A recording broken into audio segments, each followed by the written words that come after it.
call box with a matrix of push buttons lists all the companies in the East Delta Commerce Center.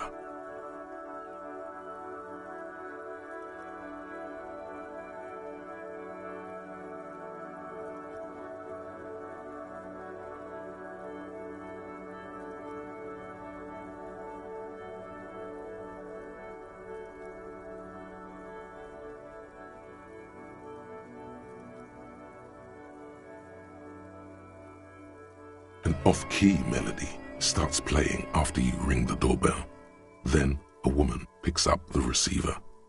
Kuno, please stop calling here. Grown-ups don't have time for your stupid games. Oh, I'm sorry, officer. I thought you were... But the doorbell is broken and the bookstore shouldn't even be on the list anymore, so I can't help you. Please don't call here again. Thanks. A single beep indicates that the line has gone dead.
ring the doorbell, but no one answers.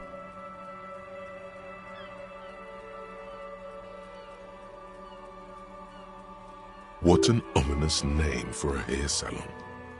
All you hear is static, but no one answers the call. You ring the doorbell, but nothing happens. You wait for a minute or two, but all you get from the call box is silence. No one answers the call. Looks like someone has melted half the plastic off with a lighter. The doorbell doesn't work anymore.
You hear static from the intercom speaker. It sounds as if someone has picked up the receiver but isn't saying anything.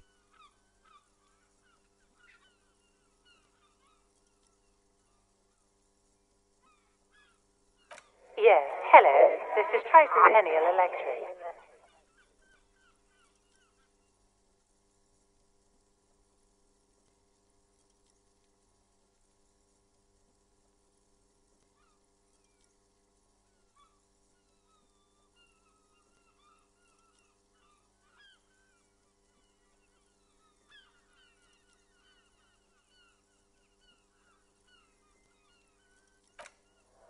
Have you come to place an order? She sounds almost antique, as if her voice was being played off an old wax cylinder. A receiver must not be working properly.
My God. The lieutenant exchanges a look with you. It's you. My God. I didn't think I would hear your voice again. Who cares that you don't remember her? Just go along with it. No, something's wrong here. Are you sure she's talking to you?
Michelle, just please.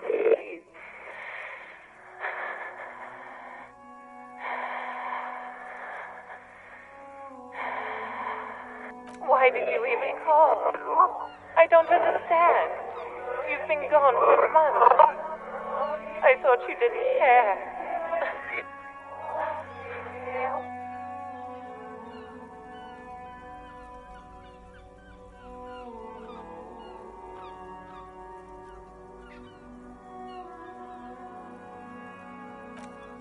Ever since I came to work here, it's been different.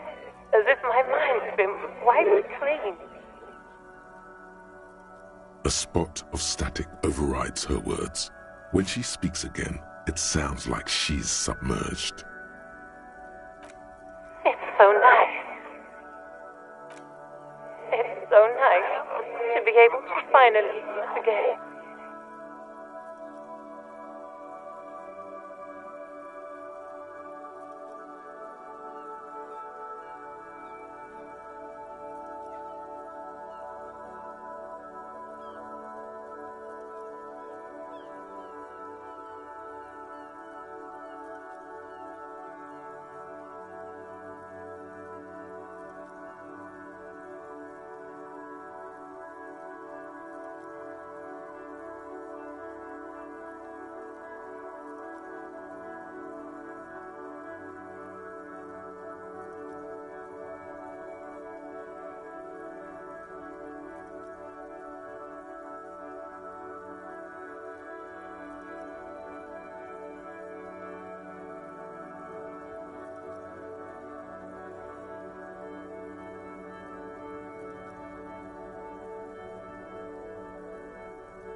She sounds like she's about to cry.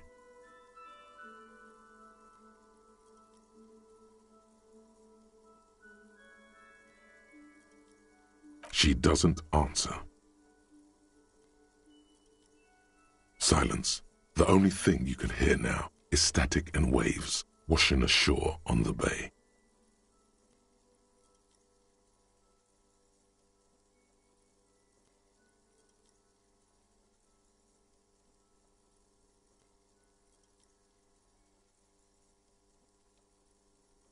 Another seagull passes by.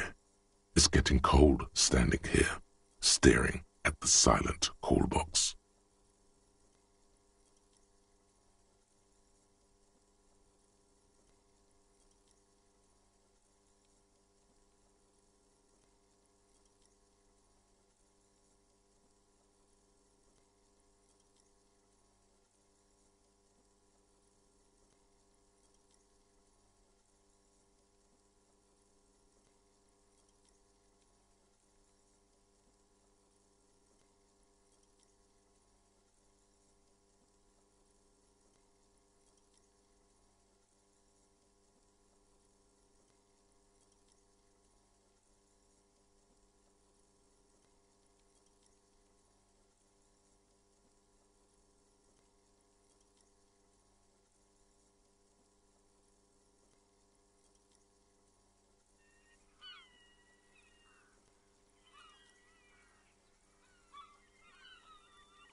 It must have been some kind of faulty wiring. We should maybe stop playing with this doorbell. It looks ancient.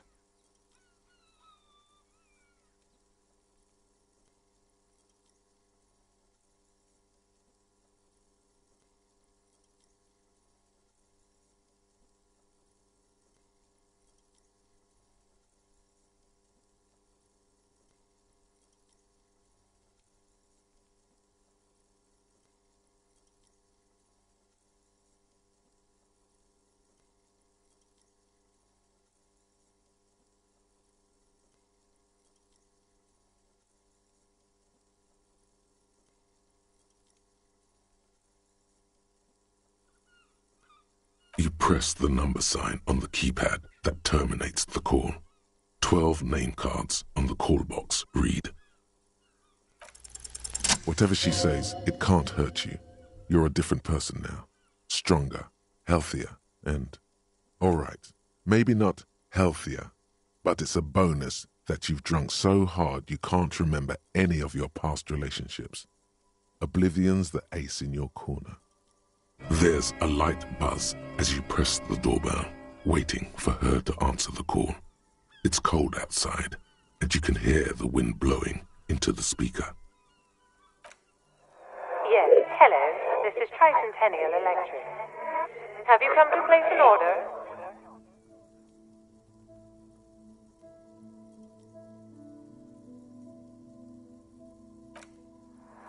My gosh. Here come the bad vibes again. Relax. Distance yourself from it.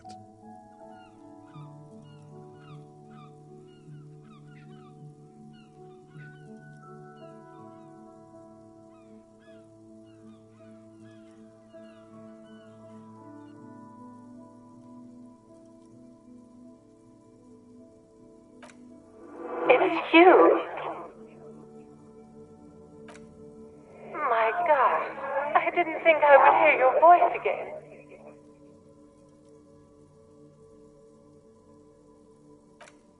Michelle, just please.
been gone for months. I thought you didn't care. Is this some kind of joke?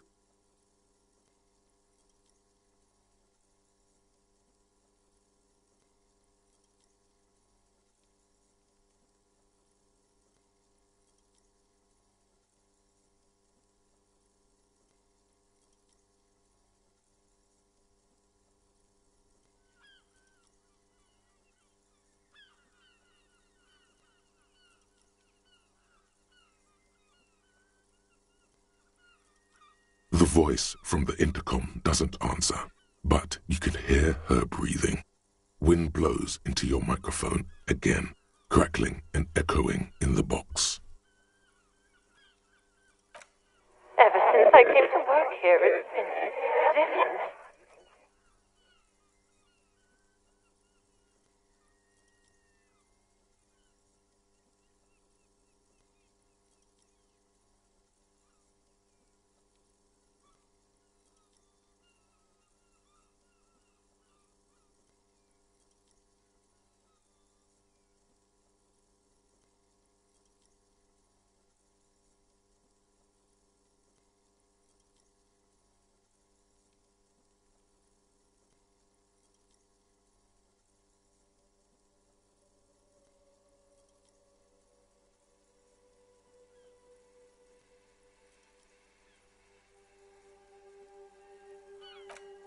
As if my mind's been wiped clean.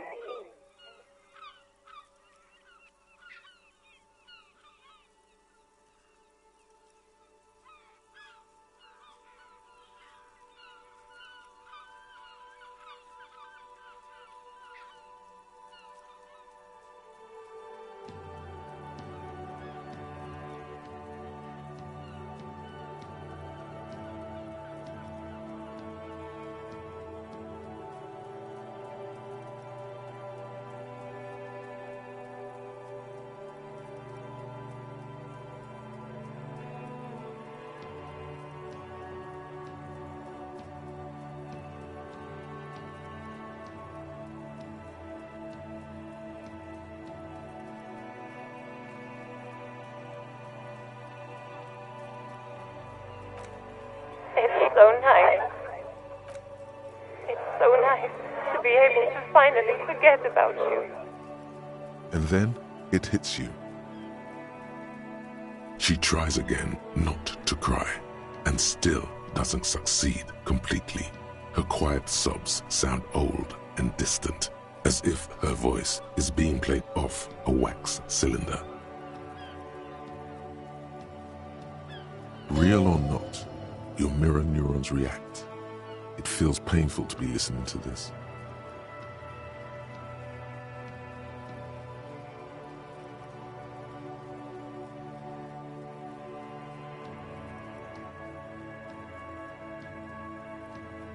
Her sound melts into the static from a long-distance phone call. From time to time, you can hear people talking in the distance, but can't make out any words. This is where you hung up the call the last time, but the recording is still going. A phone rings in the office with an old-fashioned chime, and someone walks by in a pair of heels. The static is like a warm blanket wrapped around the sounds. No one replies, but the static grows stronger like rainfall. Then a female voice speaks out, completely different from the one before, glorious and total somehow, crawling inside your head. Her words are too cold to comprehend. She smells of sodium lights and rain streaks on car windows. Eyes like pilot lights watch your shape in dark hallways, guttering. So...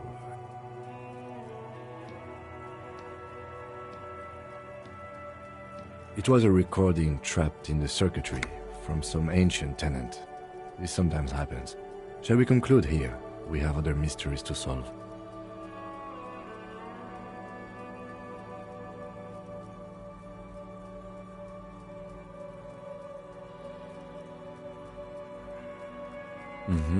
I don't have time to explain it to you right now. Maybe sometime later.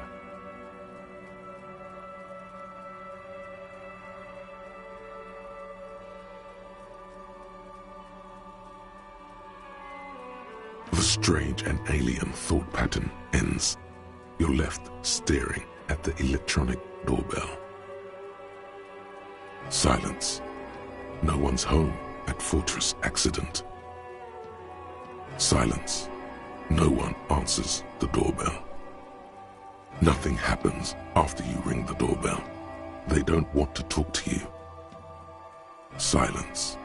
No one answers your call. This button looks new, but someone has removed the name card. Nothing happens when you try to ring it. Huh. This button looks new. It's probably not connected yet.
The corpse looks at you with bulging white eyes.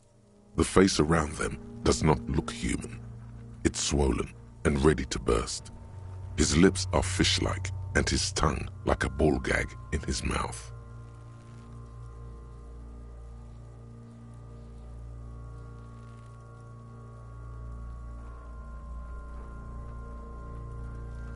You seem to be holding your breath.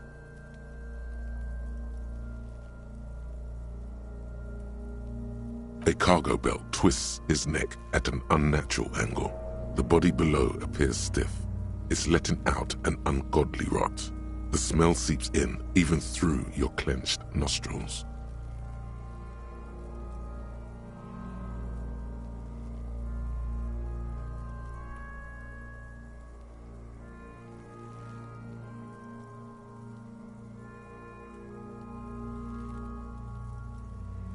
Active decay. It's okay to throw up, officer. No one is judging.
The smell is repulsive.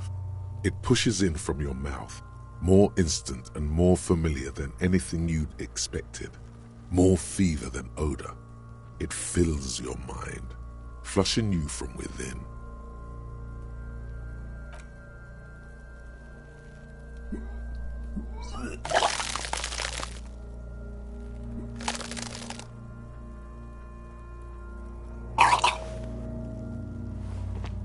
Too late. It's impossible to keep in. Your body curls and pushes it out, burst by burst, until a pool of vomit lies under your feet and your throat stings from the stomach acid.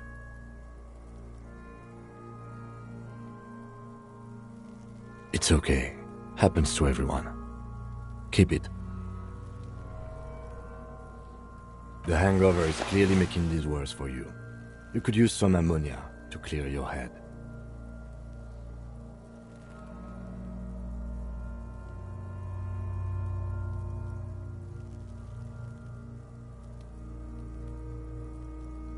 If you can handle the headache, some officers use it to deal with cadaverine odor.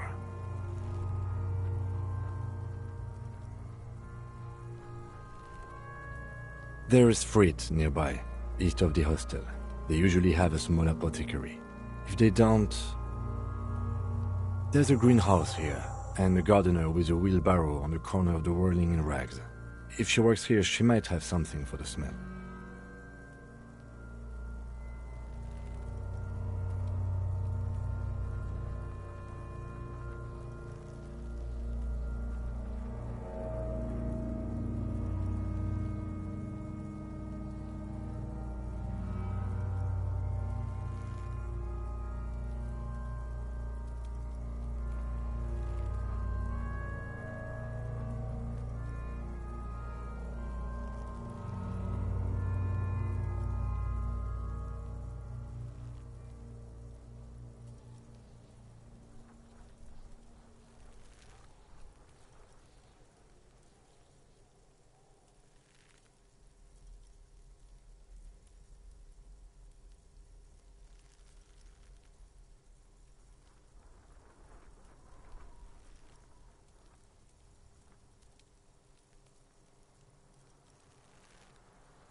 Pretty clever.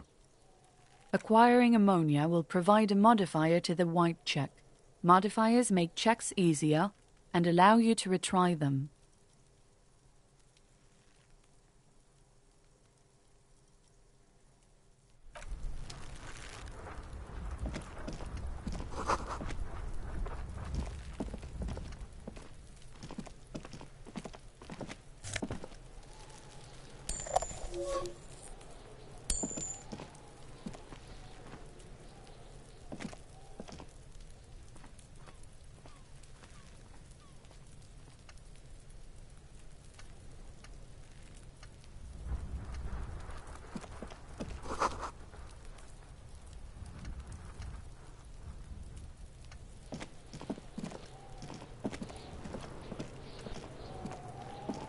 There he still is, looking.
You see several packaged raincoats fill a low shelf beneath a display of croissants and juice bottles. The raincoats are transparent, except for the big Fritta slogan on the back.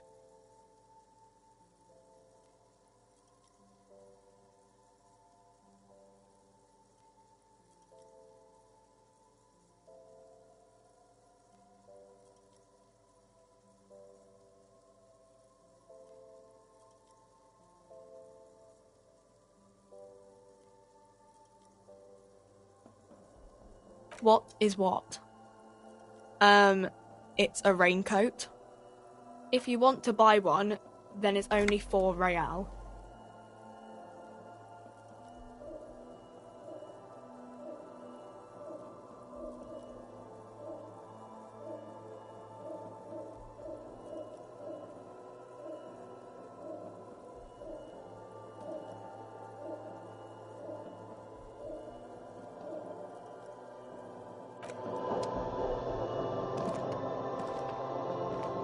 Welcome to Frit. Feel free to look around or something. Everything is out on the shelves. What's that magazine she's reading?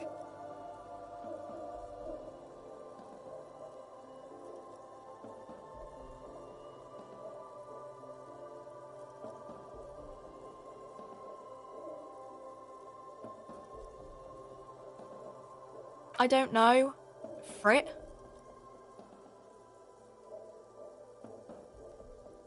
I think they think that the extra tea makes it funkier.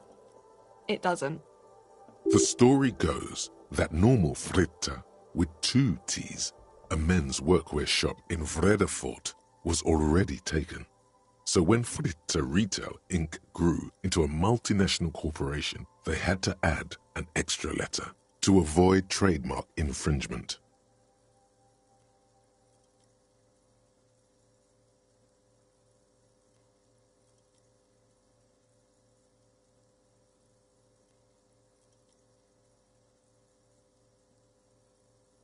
You mean this? This is Pop Stars. It's got, like, famous people in it. It's not for sale.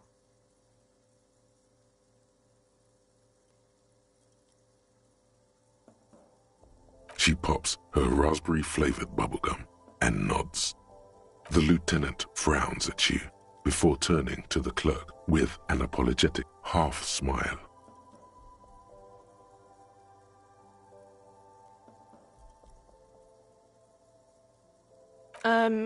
Okay. I'm not really supposed to be chatting to anyone, but... She looks up from her magazine, eyes filled with tired ennui. Yes, what we have is there, in the medicine cabinet. Go take a look yourself.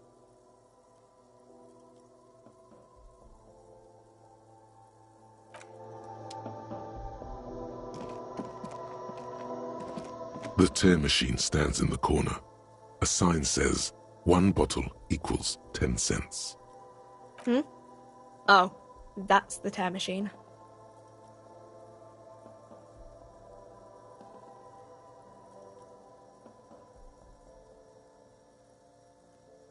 It's a machine for tear. You know, you find tear outside, like bottles or whatever, and put it in the machine, then it gives you money. You need a bag, I guess. We used to have some, but we gave them all out, so... Feel free to use it if you find a bag, though. I'm sure there are some out there. Somewhere.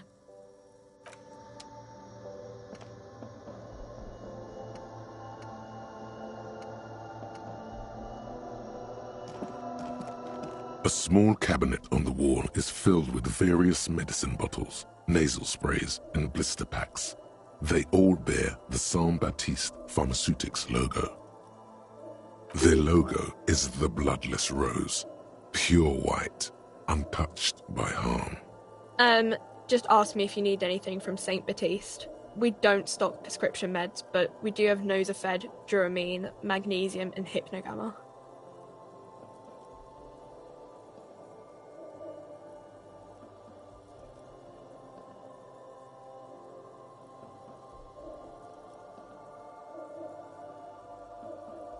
Okay, here. I hope Saint Baptiste makes you feel better or something.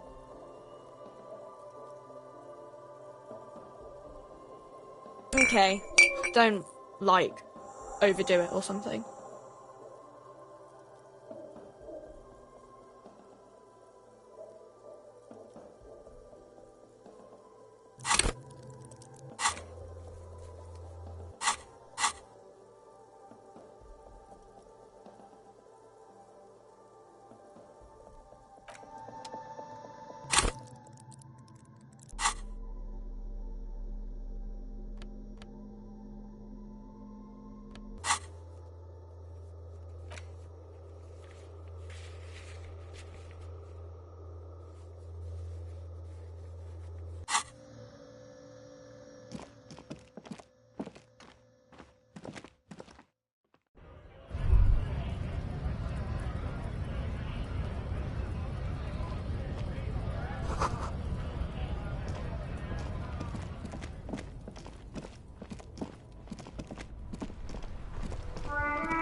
There he still is, looking right through you with his white eyes. The body below is entirely dedicated to that corpse smell.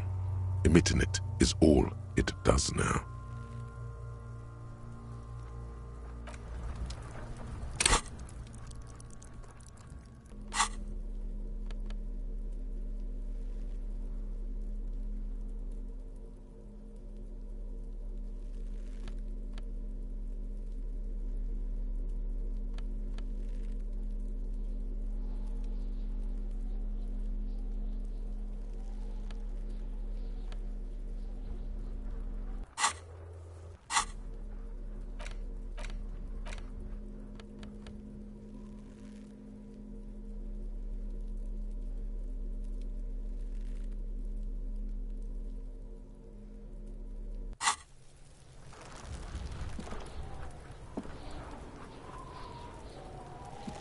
There he still is, looking right through you. The ammonia only makes it worse. The combination forces tears out of your ducts. You manage to keep it in once. The second time, not so much. When the vomiting is done, your cheeks are wet with tears.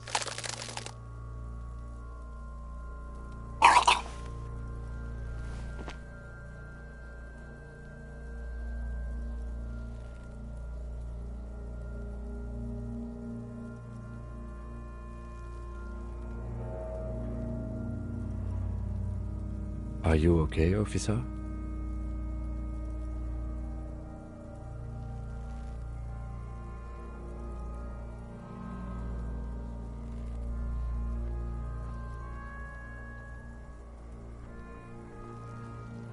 The weight is reassuring, like a crenel on solid fortification.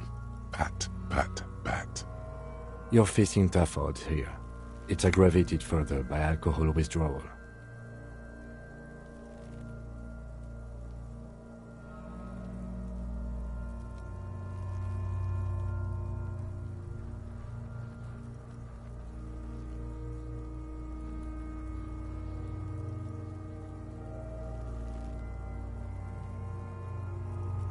I've seen captains puke their guts out. It never gets easier. You never get used to the smell. Every Monday is cadaver day. Throw up, investigate. Throw up, initial autopsy. Throw up, bag it. Then drive to the station. Maybe throw up on the way there if you didn't bag the thing tight enough.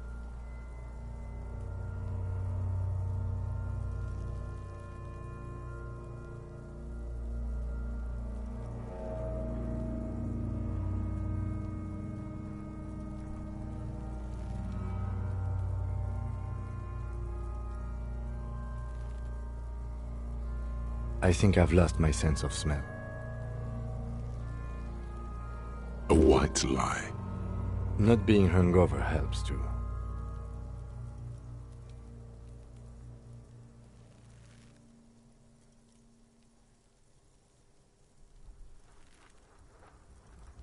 No.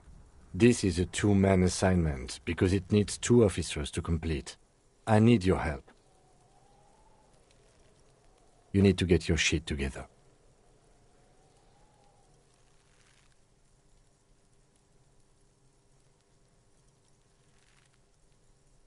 We should go talk to the locals. Find something else to do while the wind changes. It's pretty bad right now. You've gained a thought. When this dialogue is over, go to your thought cabinet and internalize it for special bonuses and effects. Give it half an hour. Get yourself together. Then come back and have another go.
Kuno's got this!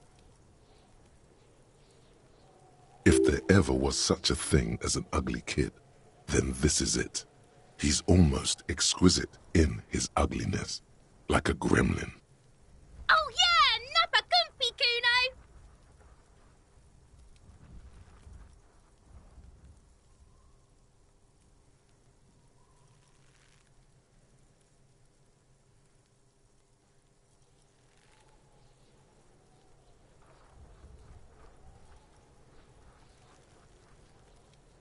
Can't talk, pig! Shit's coming up strong! Throwing rocks! Shit coming up strong. That sounds good. Joyous. You should hang out with this kid and see what that juicy shit is all about. I mean drugs. The kid's on drugs. Yeah, Kuno!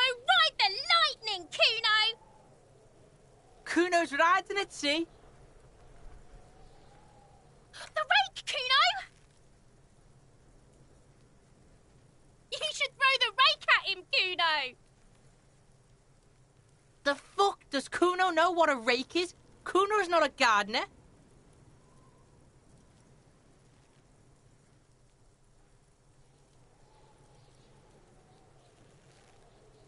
We shouldn't do anything. I don't tempt such forces. You will see. The language these kids are using, pure unfettered id. There will be no reasoning with those creatures.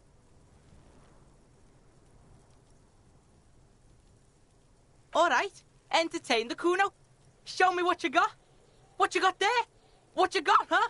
Show me what you got.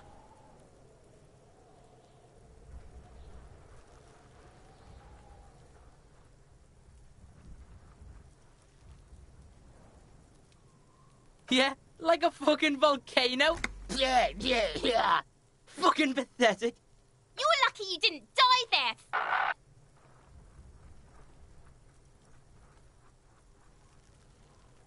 Yeah. Kuno's got some advice for you. What are you? Like 80, right? Maybe you should stop embarrassing yourself in front of a fucking kid. Perhaps you could compress this negative energy and turn it into some sort of a Kuno-fied non-vomiter.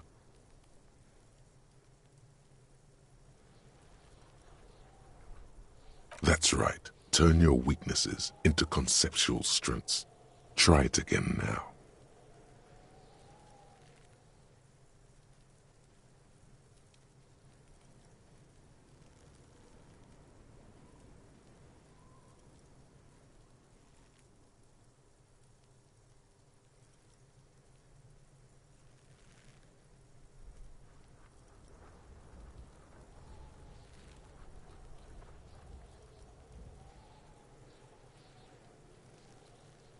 Kuno's Kuno, pig?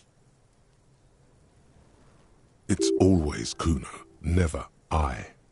Clearly the kid's using the third-person perspective as a shield.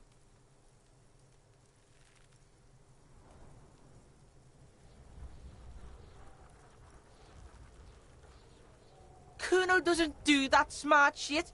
Don't throw that book shit at Kuno. Kuno knows you're lying.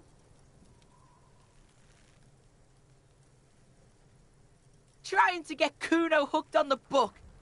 The boy knows he has an addictive personality. Admirable insight for his age. Watch out, Kuno! He's trying to fiddle you! He's gonna put his hands on you! Help! Pig's got Kuno! Help! Rape! Help! He's got the Kuno, help!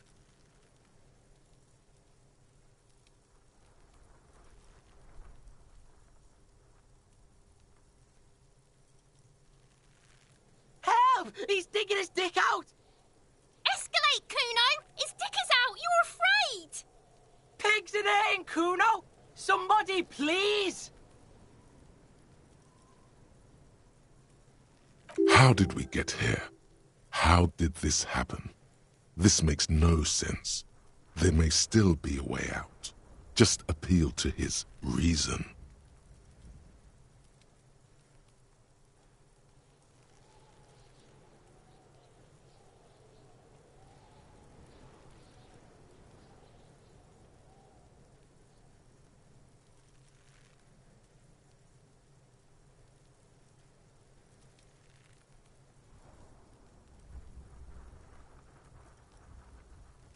Help! Misters, help! He's having the time of his life. Total ecstasy. Fuck the pig. He's flashing Kuno! He's showing his genitals! If you don't help Kuno now, it'll be too late!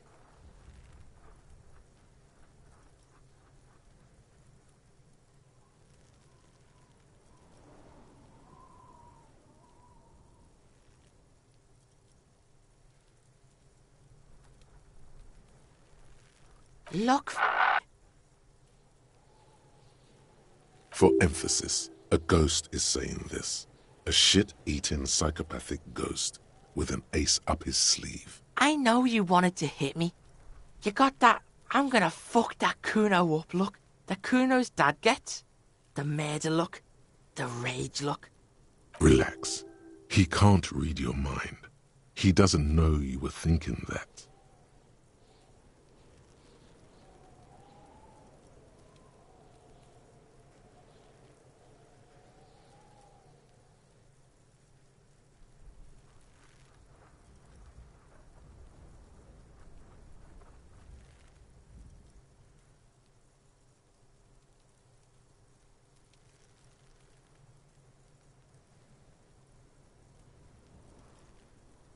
I know what you thought. I'm gonna fuck that Kuno up. I'm gonna shut that shit down. You know what? You should've, because now you're nothing. You're a joke to Kuno. Kuno laughs at you. King Kuno! The whole charade was about establishing dominance over you. You backing up means he's succeeded. Kuno turned you into his prison, bitch! You're gonna be in this shit with Kuno! No, you're not. We can just leave. Bitch, you're gonna be in this shit with Kuno forever! A peepo is a type of hat, by the way.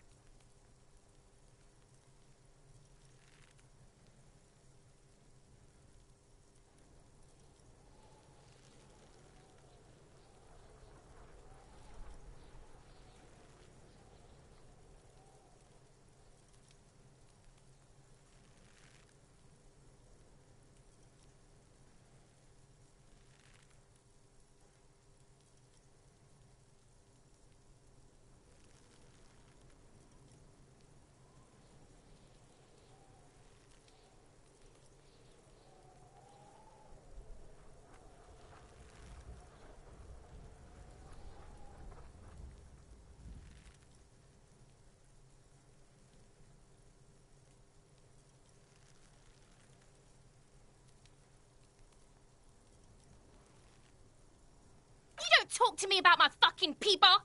You don't know where I come from. You just Kuno's bottom bitch. Okay, Kuno is kind to his bitch. Ask your questions, but remember, this changes shit. Click, click, click, click.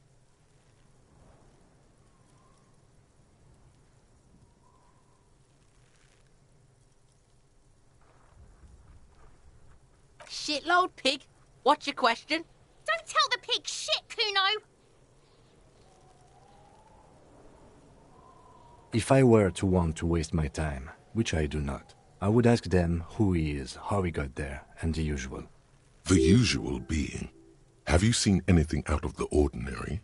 Or have you seen anything suspicious?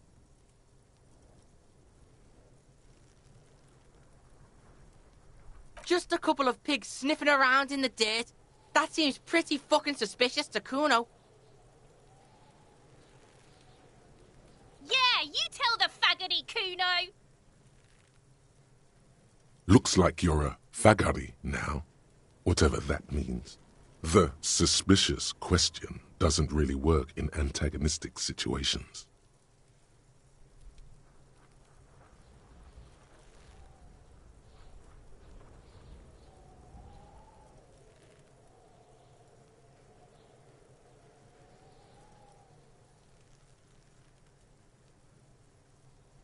Kuno's fuck gimp. Kuno uses the fuck gimp for target practice. He's trying to hide the fact that he doesn't know. Kuno knows all kinds of shit. Kuno's not a snitch, that's all. Trying to make the Kuno sing into the popo phone.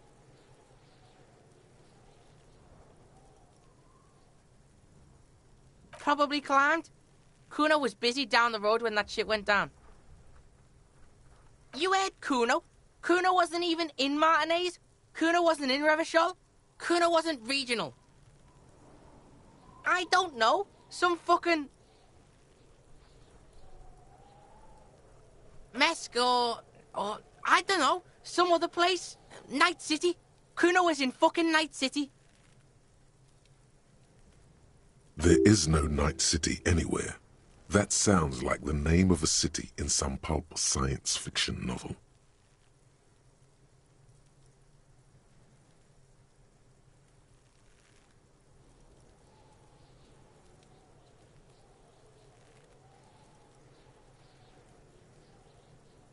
Kuno gives this info out on a need-to-know basis, and you don't need to know. Kuno didn't smoke the gimp, if that's what you meant. Thanks, Kuno. That's one name you can now cross off the list.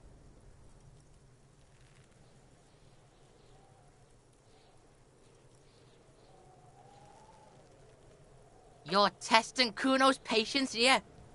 Get lost,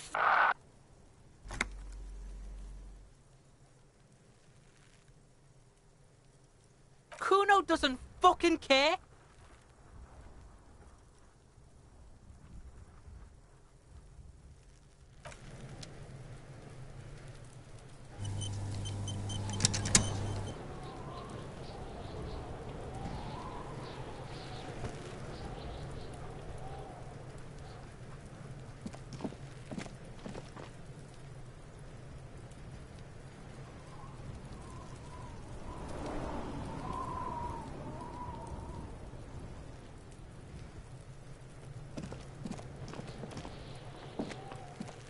This trash container is locked. The sliding lid has a padlock that says, Whirling. There's something in there, not necessarily connected to the case, but still.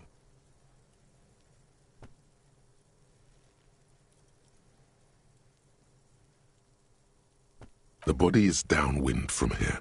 Maybe you prefer the smell of garbage to the smell of death.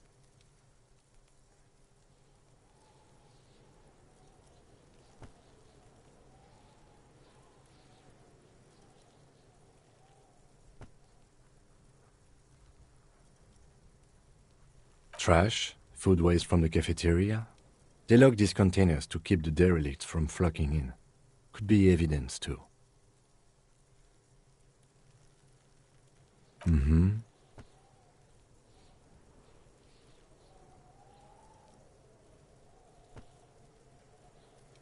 We could try using a pry bar.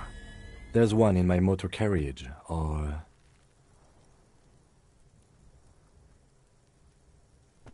Or we could ask for a key from the manager of the Whirling in Rags. He probably has one.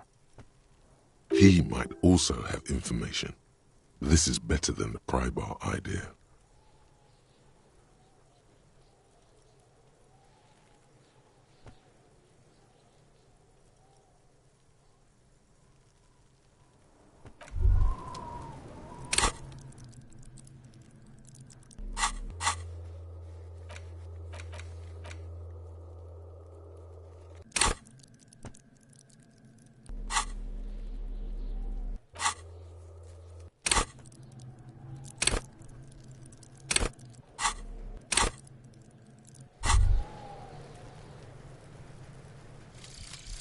Volumetric ship compressor. Bizarre scientific news from Revachol West today, where a police officer's shit has been observed at a pressure of around 495 gigadecimals. These metallic hydrogen levels of shit togetherness were thought to exist only at the center of collapsing stars, not law officials. It remains to be seen how long the shit singularity lasts.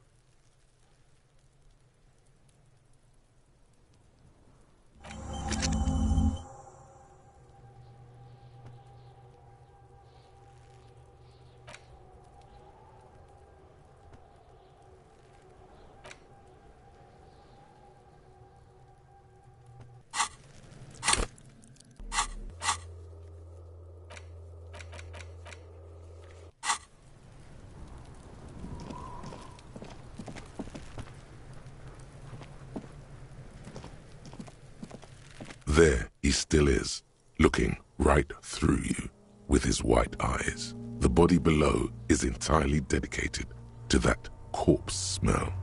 Emitting it is all it does now.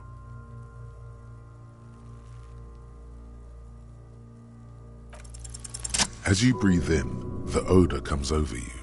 It's a smell of the mind telling you to run, and your stomach to wring itself empty. With your hands at your sides and your eyes squinting, you stand in it.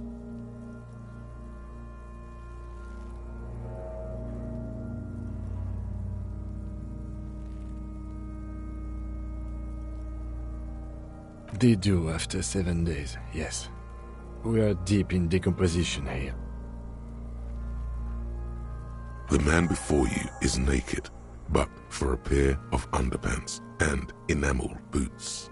His skin is greenish, marbled with decaying veins, and blotched by lividity. A fading web of tattoos covers his chest and shoulders.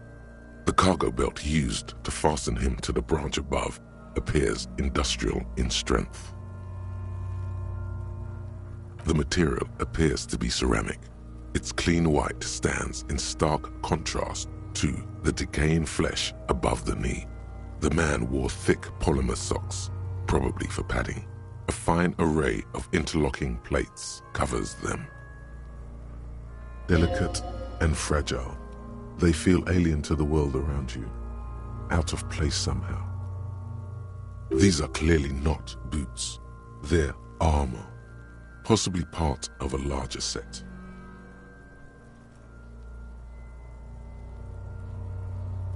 Indeed. Technically speaking, these are sabatons, not boots. Ceramic plate, zirconium dioxide, most likely. This is where the make would be. Under the heel, fair weather. Fair weather model T500 VE. I'm guessing that's vitreous enamel. This is advanced stuff.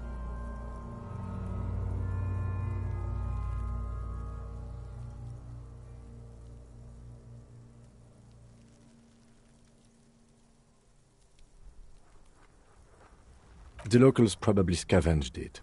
It would be odd if he had more on after 7 days. We should keep a lookout for these pieces. The armor could yield information. Maybe he'll know something.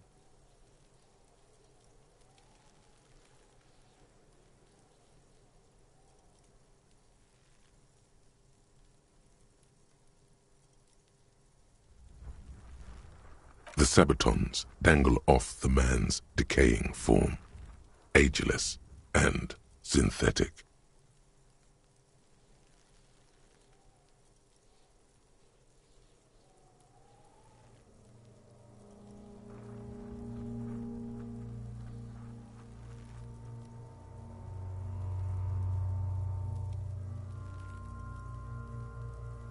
It is. It's expensive. We've requested similar material for our tactical units for years now. The constabularies deemed it too costly. In that time, we've lost 6 men to semi-automatics. For a full set, about 4 years of wages. For the northwest region of Revachol, an officer's average yearly income is 5,500 rial, unadjusted for rank.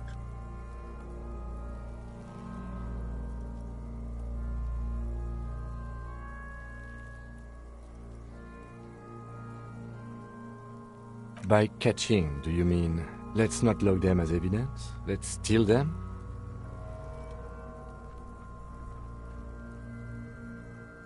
What was that about the constabulatory before?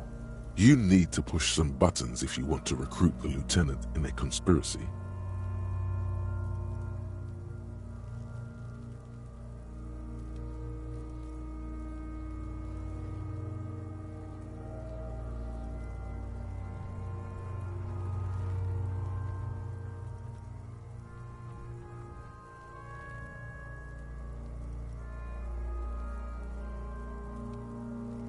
Of course.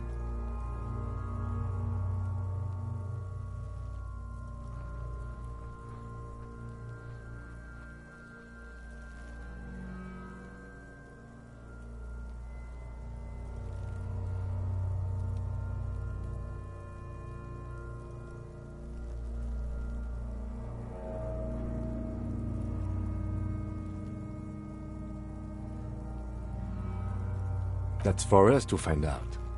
My initial report on the area suggests he was a security guard for the Harbor Company, but that's just hearsay.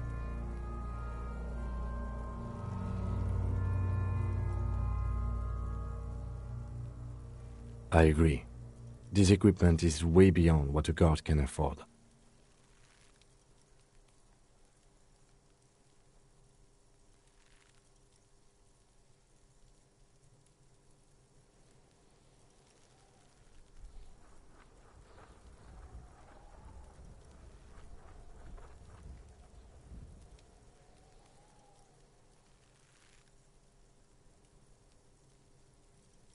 The cadaver slowly twists on the cargo belt, his torso covered in tattoos, and extremities blotched pink and blue.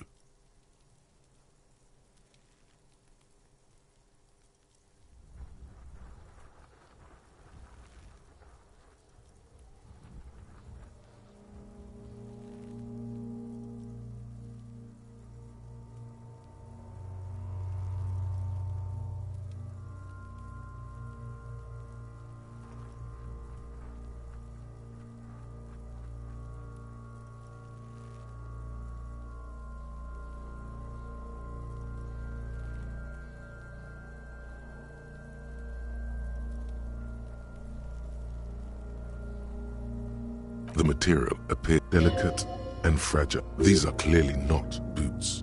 They're armor, possibly part of a larger set. Indeed.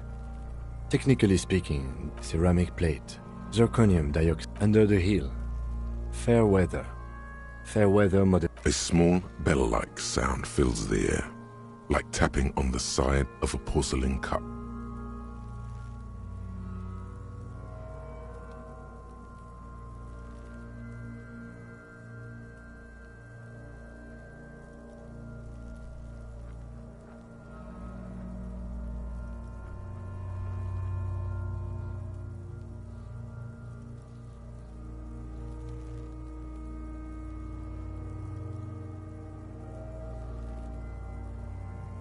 It's anything but.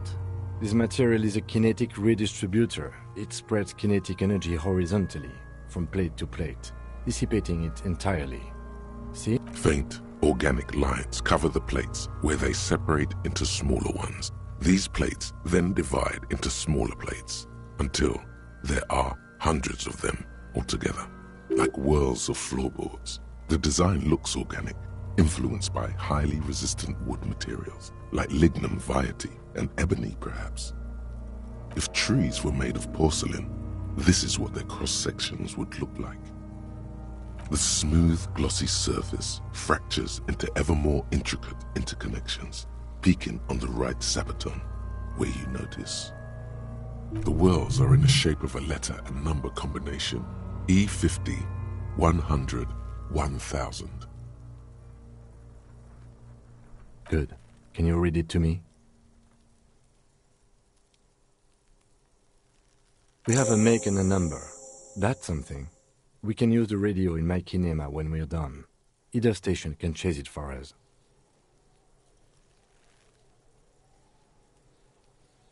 This feels dangerous. Are you sure?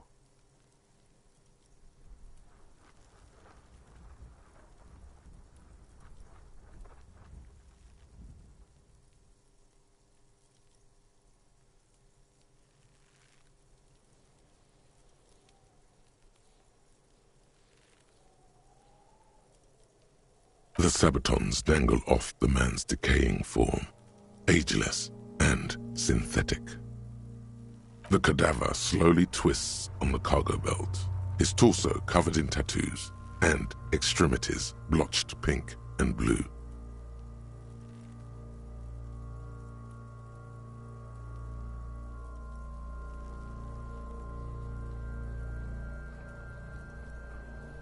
The hangman's knot is pulled tight by the weight of the corpse below.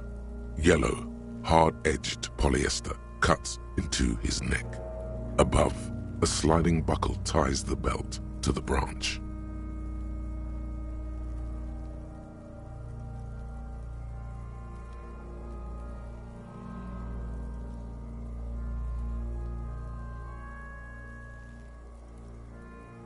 This is a steel-reinforced cargo lashing belt, big brother of the regular cargo belt. It's used for tying cargo under six-rotor airships.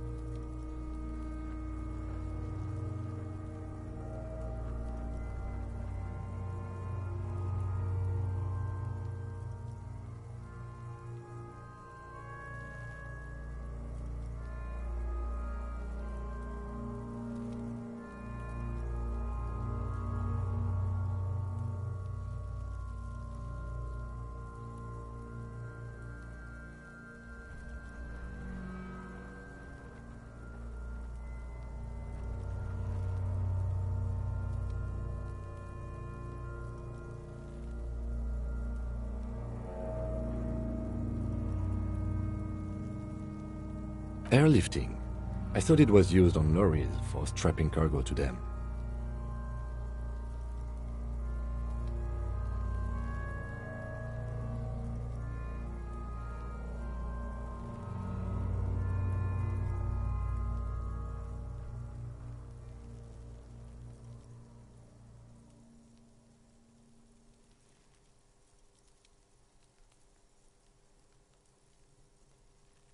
The local harbor uses 6 rotors to shuffle containers around.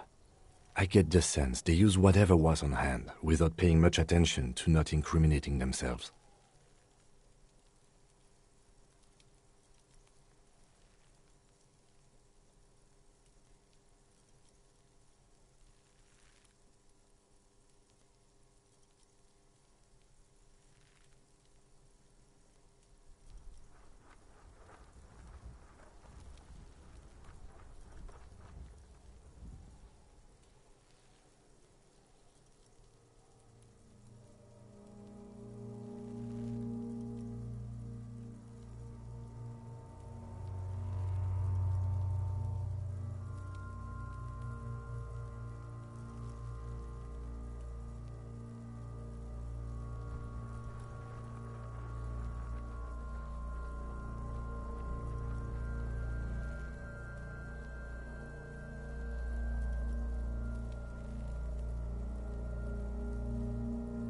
I was afraid it would be.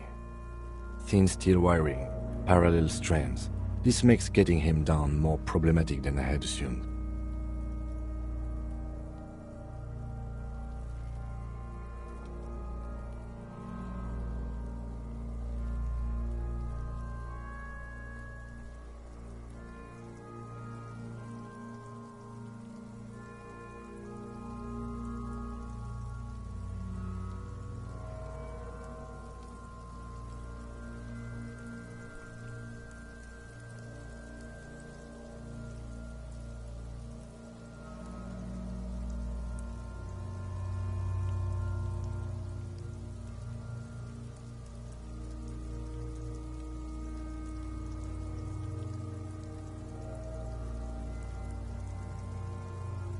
The brief suggested as much, politically motivated by the ongoing strike. Did you not get a briefing?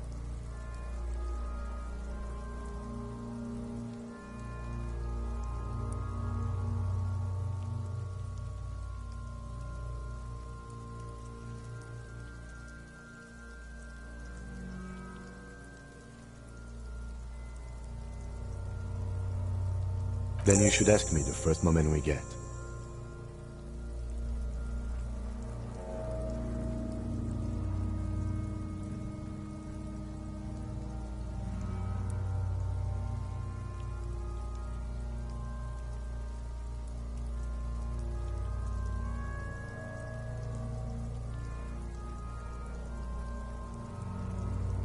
A noose is one of those things that's easier to use one way around.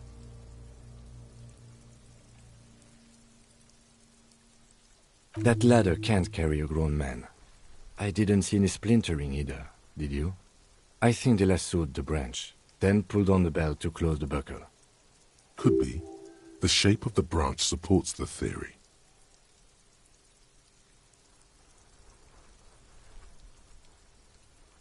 The cadaver hangs from the cargo belt, limbs limp and torso covered in tattoos.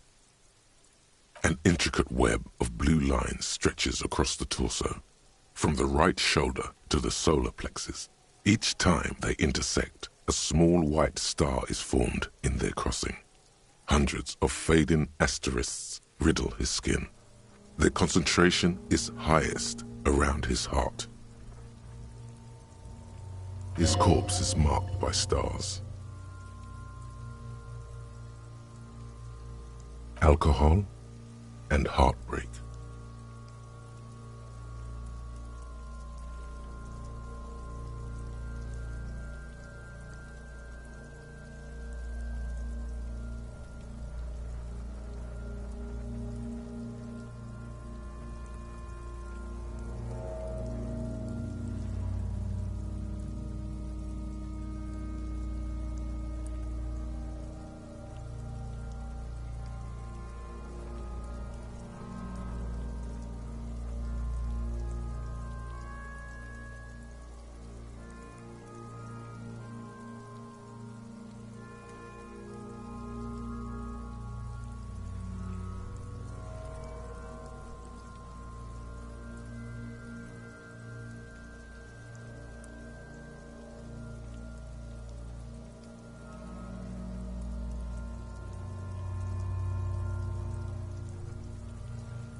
A map of the stars.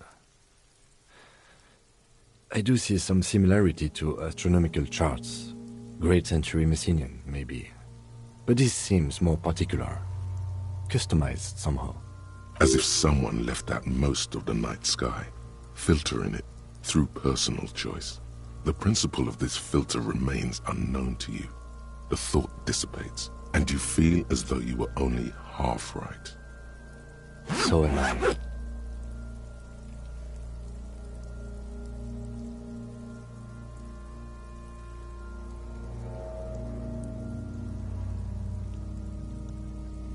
He takes a thin piece of milled aluminium from his coat pocket and pulls it open. Sounds like a sword being unsheathed. A small lens appears. Some sort of camera. A Trigger Sunshine. Mini. Triggered is the world's leading manufacturer of intercommunication devices, primarily projectors. The camera before you looks familiar somehow. Shit, Kuno! What the fuck is that? An instant color camera. This is the first time he openly acknowledges the kid's existence. I have only 2 ampoules, so nobody move. I don't want to waste one.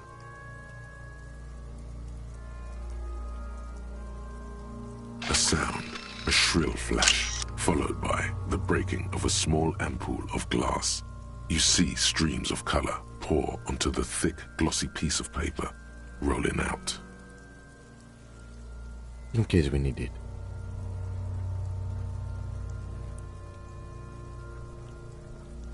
Yes, it is pretty cool, isn't it? It contains insight to the victim's person. By his build, I'd say this was a man of physical violence. The story he wanted his body to tell was important to him. It is his letter. To us. Someone should decipher it. We'll need to show it around.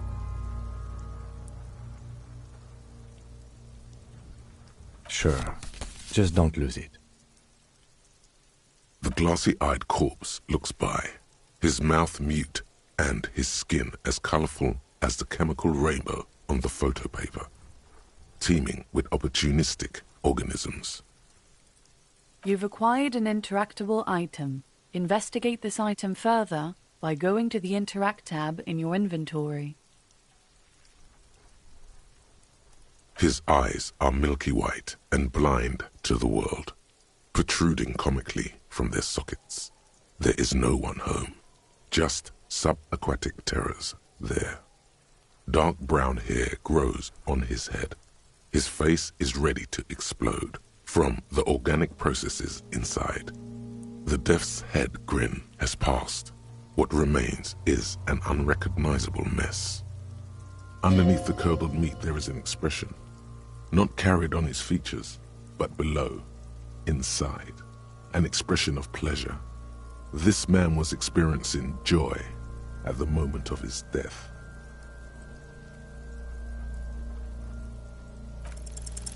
I'm gone.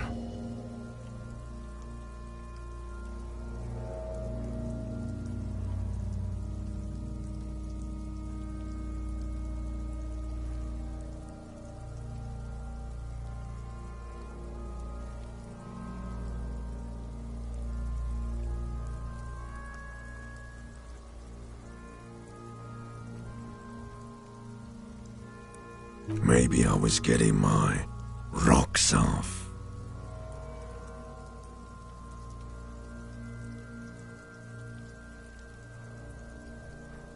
Do I look like an erotic auto-asphyxiation type to you?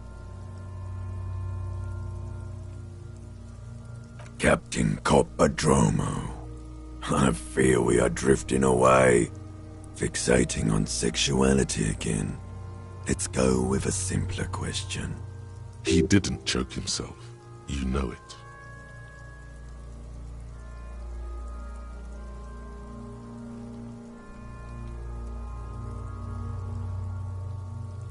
I'm a joke. Look at me.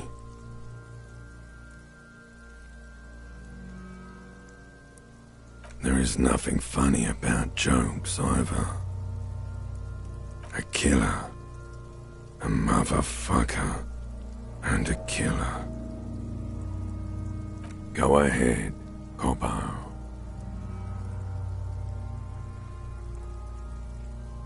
Into the wild pale yonder. In the past, way out in the west. What do you mean?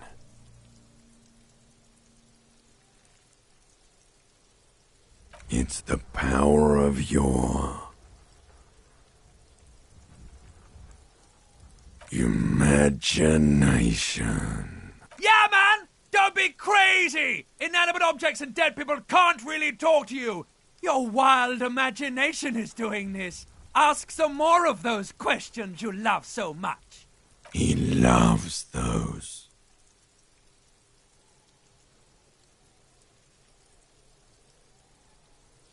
Do I remind you of someone? A child born with Muller's disease, Harlequinism, grown up miraculously.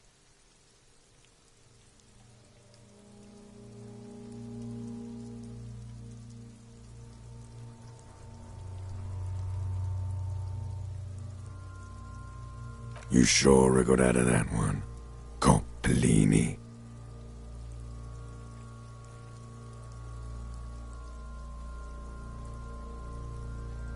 Because you're a copperoonie.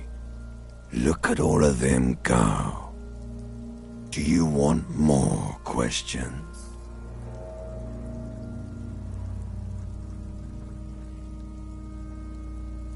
Here you go, you loony.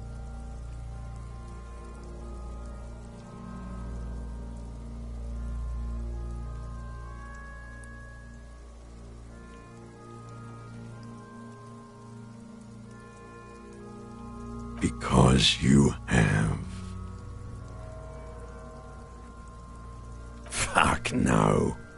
You're no Rooney.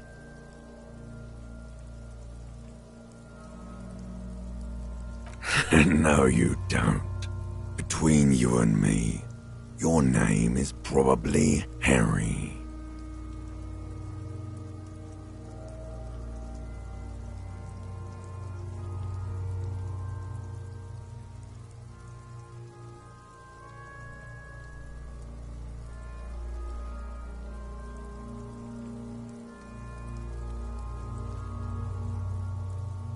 Come back later, Corpo. Amuse yourself with my frank manners and my memento mori features. As you narrow your eyes, the monster before you blurs into a violent mess of green and pink. This is a trick. You've done it before. Pink is where the blood settled in the first hours post-mortem. You can use it to see if the corpse has been tampered with. Does his position at the time of death match the discoloration? Only the lower extremities are pink with a dash of blue. His fatted hands, thighs, and his neck, just above the noose. The rest of the corpse appears dark green in the cold spring air. I see it. His neck too. The lividity goes right up his chin. We have good, well-pronounced discoloration here. The monster comes back into focus. An explosion of color, coursing with dark marbled veins. His stomach appears pregnant with something. Black liquid streams down his thigh and onto his boot. So, what do you think?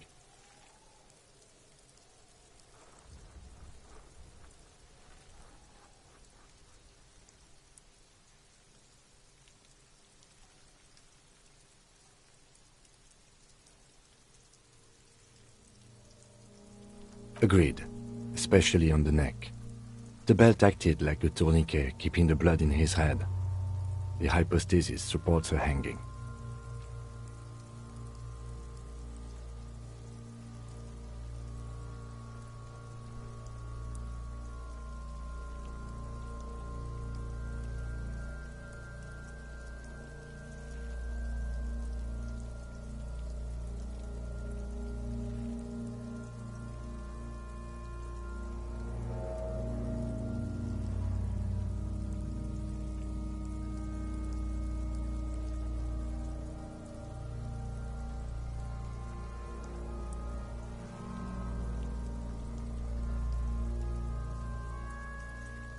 Everything here seems to corroborate that assumption, but we should still get him down before assigning a probable cause of death.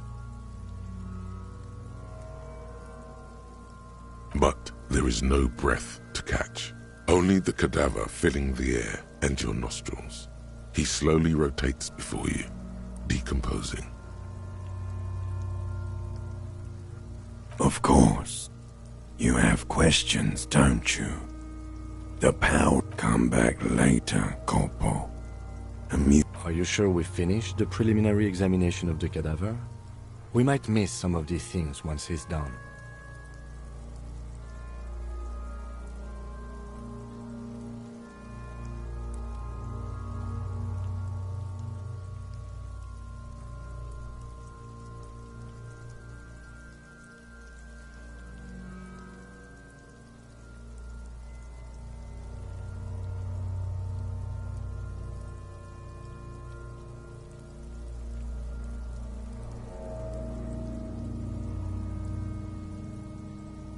The cadaver slowly twists on the cargo belt, his torso covered in tattoos, and extremities blotched pink.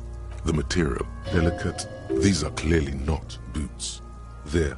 Indeed, ceramic under the heel. The locals... We should keep a lookout for these pieces. The armor could yield information. No, he must have worn something precious underneath his clothes. They've removed all his clothes to get to it. They did not just strip him for the putrid rags.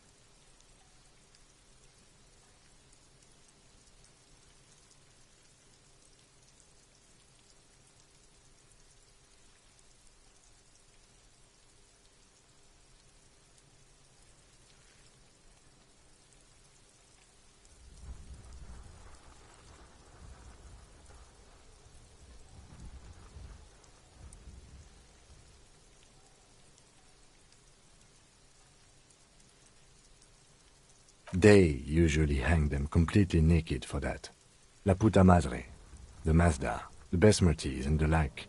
This one still has his underpants. Fucking talking about underpants. Clearly Kuno would like to interject something here, but there's not enough for him to hold on to.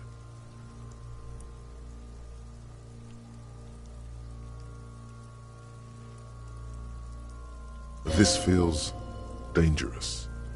Are you sure? The stench fills your nostrils. Stop! Pig's gonna pull his head. Brutal!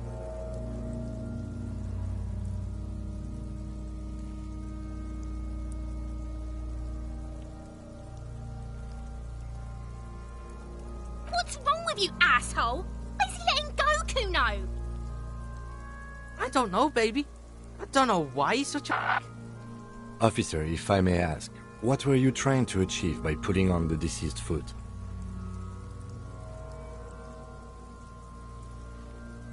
The cadaver slowly twists on the cargo belt, his torso covered in tattoos, and extremities blotched pink and blue.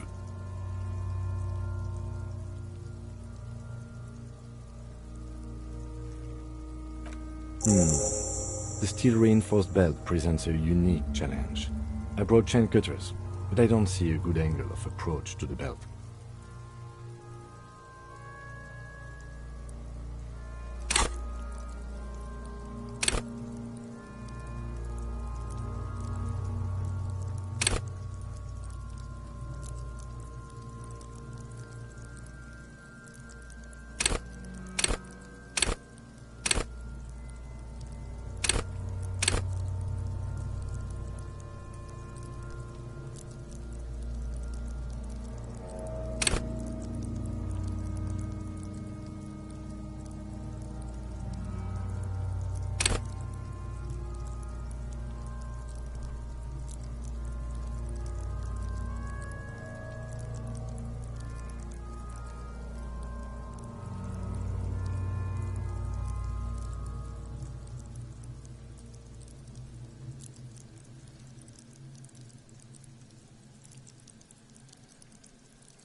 He doesn't actually think the challenge is unique.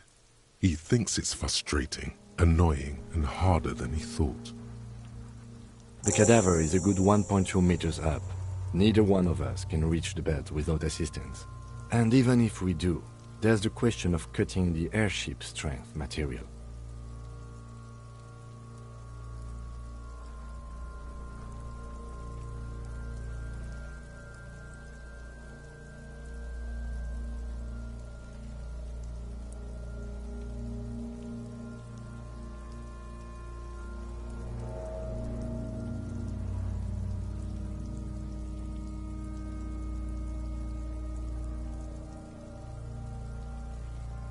Yeah! Bang bang time, pig! Shoot his head off!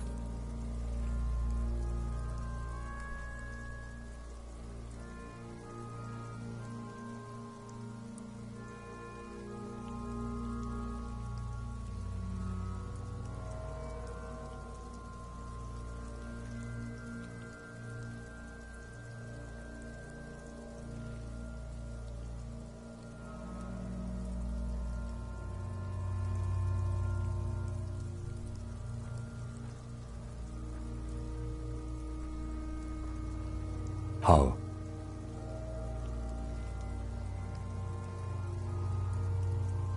Where the buckle ties the rope to the branch, that's a good spot to aim.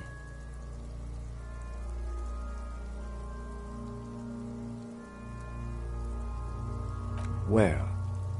Ah, yes, I see. If the shot hits that, there might be a chance to release the belt. Yeah, now we're talking. Entertain a Kuno with some shit.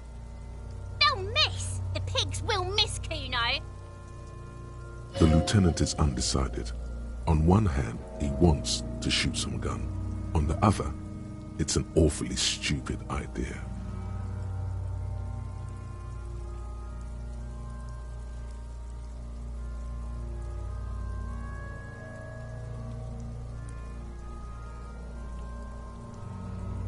The lieutenant's brow is furrowed. He appears too deep in concentration to even notice what you said.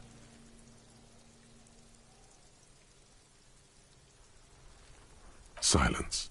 With his elbow sharp, the lieutenant unzips his jacket and produces a lightweight firearm. He drops a paper cartridge in the barrel, separates the scouring stick, and gives the cartridge 5 tucks. That's a Kiel A9090 Armistice, mass-produced muzzle-loader, ascetic, frugal, one of them. He then steps back and assumes the fellow's desk position, taking aim. The corner of his eye twitches. His finger is on the trigger. He's gonna fucking miss! The kid's voice is drowned in a shrill blast that echoes off the walls of the surrounding tenements. A cloud of smoke slowly parts in the air as the lieutenant steps back and says to himself, God damn it. He feels bad about it. About his eyes mostly. Just having bad eyesight. Probably from a young age. Whatever you do, do not console him. Fucking idiot! Mukabat asshole! Kuno could have hit it easy, but then Kuno's not fucking handicapped, is he?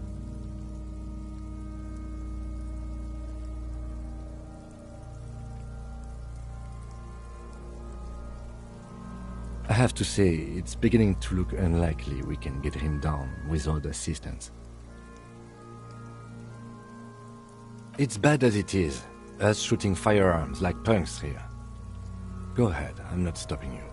Just don't hit the victim.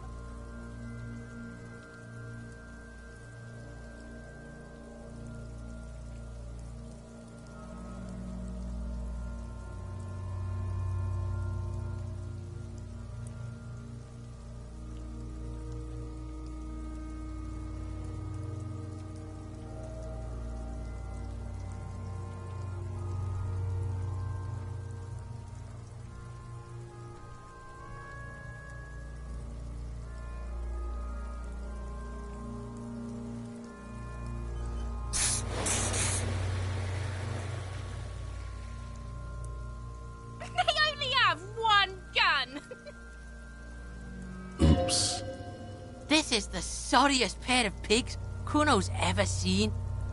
Officer, why do we only have one gun?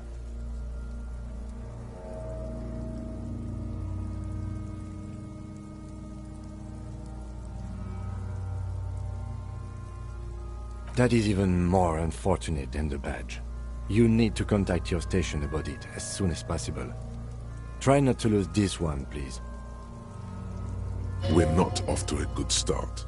This missing gun business is making your hand tremble. Yeah, take it, you fucking banani boyka! Take it and shoot yourself in the mouth! The cold piece of bakelite and gunmetal is surprisingly light. Your fingers fit right through the guard, instinctively resting on the trigger. The fuck are you waiting for, Kuno? Tell him to shoot himself in the mouth!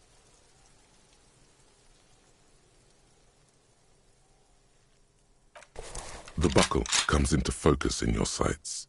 You stand with your feet planted firmly in the ground and your left hand support. Why don't you just shoot yourself in your mouth? At least you won't miss.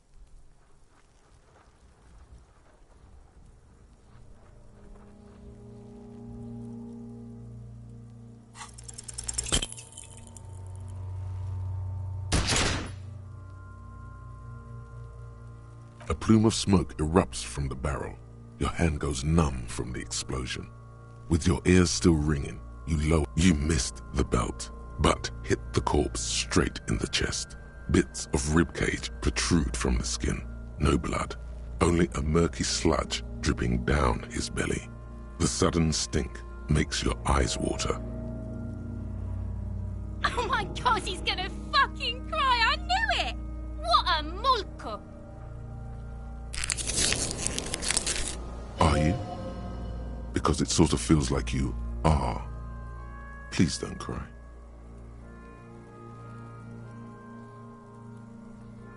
We try something else.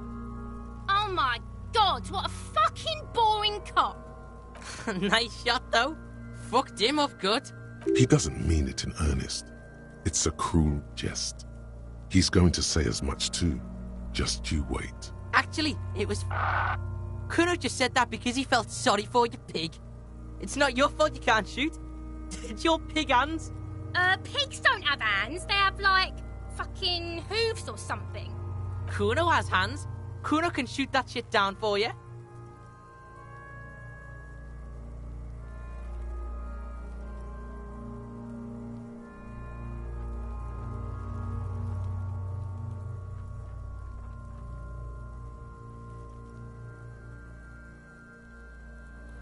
That's preposterous! What are you, a fucking earl? We still need to get him down, somehow. The bad way. The way I didn't want us to. By asking the Harbor for help. They have the tools and the men. If they put him up there, they can take him down too.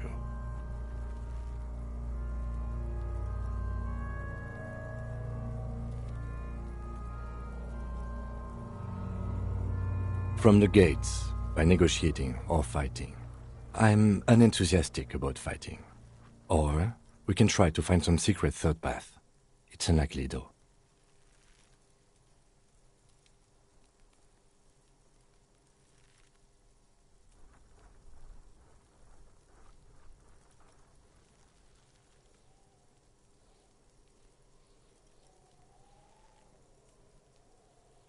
To the gates. Let's negotiate.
Kuno care?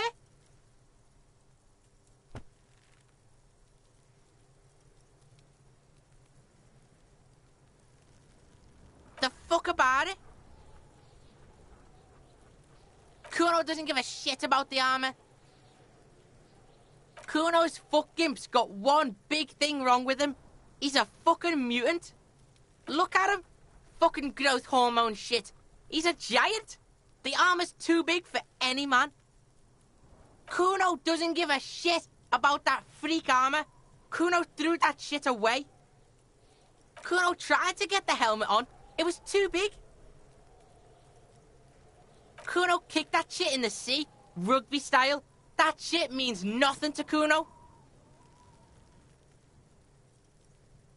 Kuno tried to get the helmet on. It was too big. Kuno kicked that shit. Yeah? That shit means nothing to Kuno. Kuno doesn't give a shit about material shit. Kuno's a fucking monk. You wanna fuck on someone about that armor? Go fuck the mustached union fuck. The jolly troubadour shit at the gate. Yeah, cocking boot. You know that jolly union cow fucker? Came around talking about cows or some shit? Came around pretending like he cares about cows? Yes, you met him at the gates. The one with the boots and the jolly smile. Yeah, he's the one you want to talk to. He's fucking crazy about that armor shit. Coming here pretending like he likes cows. Trying to catch a peep at Kuno's armor. Curious, my liege. Why did Kuno feed you this information?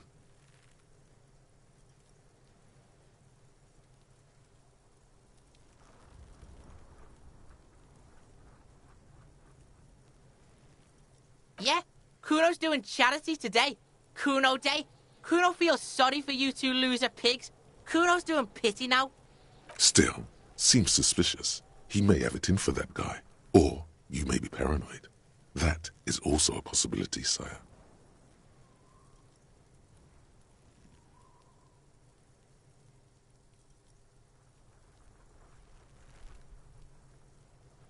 You're testing Kuno's... Get lost! Kuno doesn't fucking care.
Can I help you?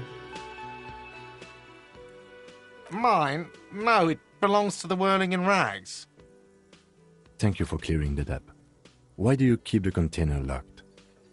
Why? To keep the hobos and drunks out. That's why. And the neighbors too. They put their trash there and they don't pay for the garbage company. I thought as much. And are you the only party with access to the trash container? Well, yes. Us and the garbage disposal company. It seems a little callous, doesn't it? Something stirs in you.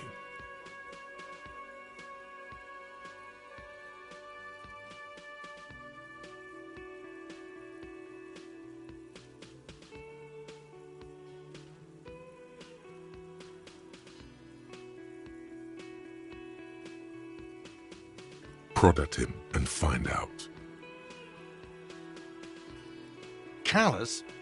What are you, Kras Mazov? Almost all establishments in Revachol keep their trash locked. The Whirling in Rags is not special in that regard. Krasmazov, nom de guerre, was an economist and a historical materialist. He was a leading figure on the Grad side of the Centennial Revolution, where he headed the 9-day government. Mazov is considered the father of scientific communism, Mazovian thought, or Mazovianism. He killed himself.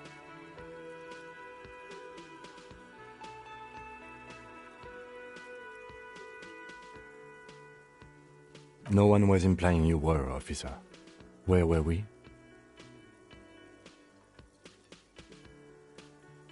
What do you need them for? It concerns the case. Please cooperate. Just bring them back once you're done, please.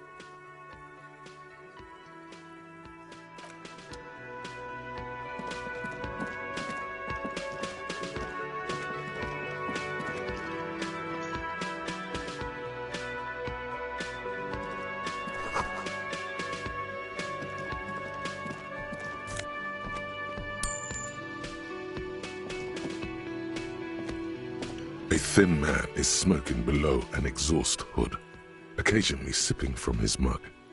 This must be the Whirling's cook. As you step in, he nods toward the table and says something in a completely foreign language. The only words you can make out are Goranci and Kubek. Okay, it's definitely not his name. Whatever you do, please don't call him Goranci Kubek. Please. It's not funny.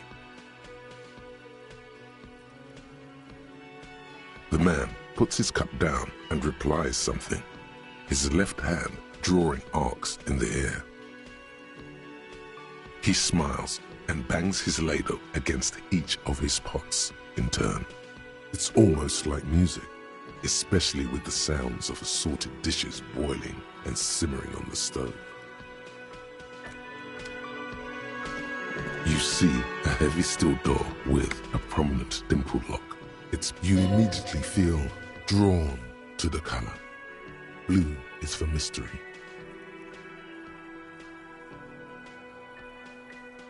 The cobalt blue surface feels rough to touch. The stainless steel door is flush with its frame on every side. You do? It's a door in the back of the kitchen. Why do you care where it leads?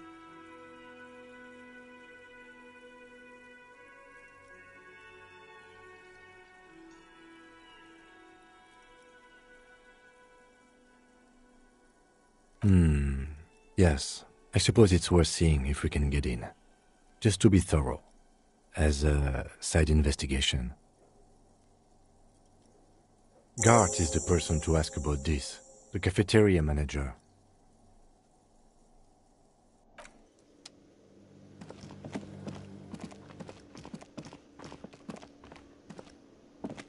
Can I help you?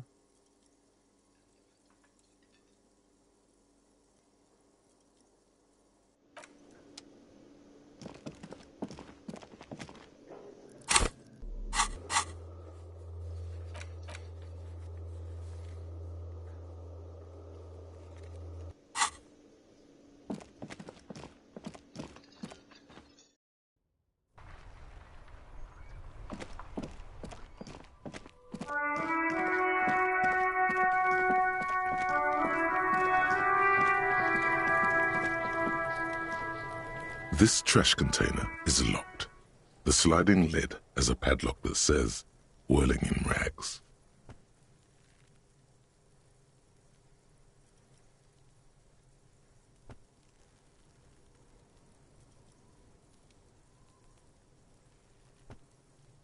With a well-oiled crack, the lock pops open. It should now be possible to simply raise the lid. Don't. Maybe you shouldn't.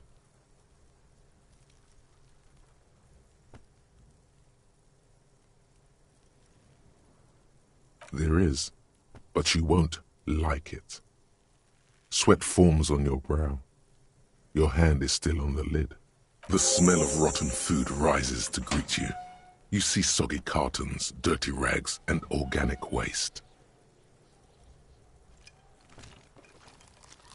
We're just in time. This hasn't been emptied for over a week. You see milk, An egg rest with one broken egg in it. Some pasta wrapper. Picking up the soggy packages somehow feels familiar. A box falls into pieces in your hands.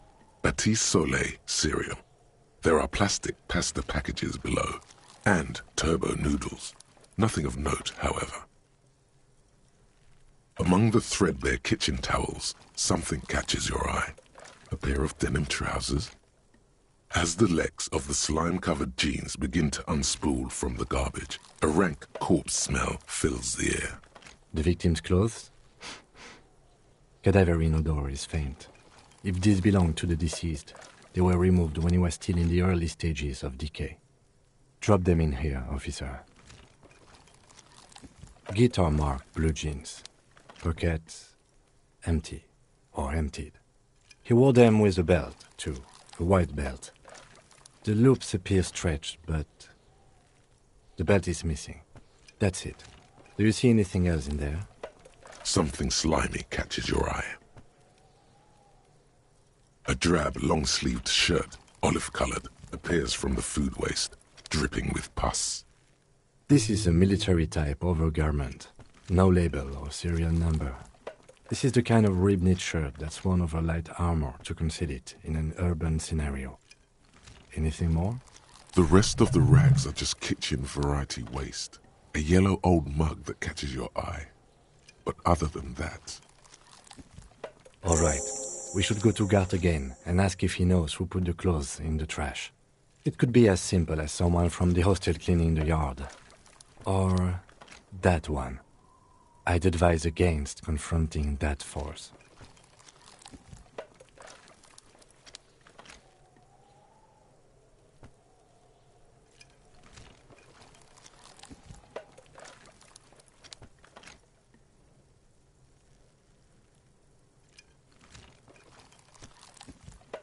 The fuck's he on about, kids? You hear that, Kuno? He thinks you're an infant or something. See? Not really. All we know is the victim's clothes are in the trash, the lid was locked, and his establishment had the key. It's just a small loose thread.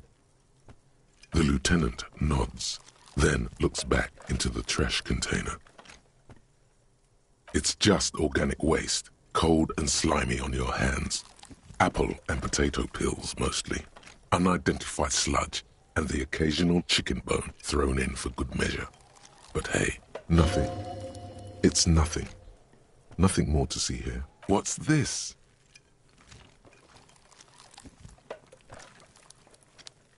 A blue piece of plastic sticks out from the apple peels. It's shiny. Looks like the corner of something. Something larger. A clipboard.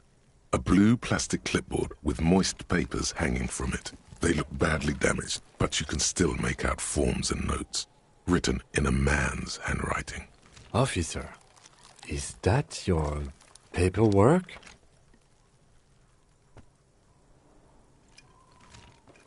It is. Look, the plastic has the RCM street grid on it. You've even got an autopsy form in there. If you don't mind me asking, how did this get in the trash?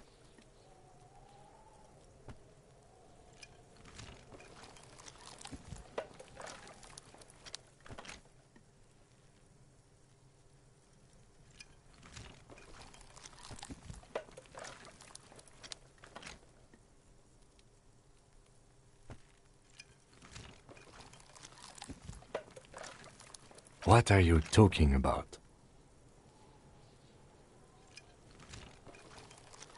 I don't know either. You should take stock of your notes. Make sure it's all there. Official notes contain informants' names. If some have fallen into the hands of the RCM's adversaries, bloodletting may well ensue.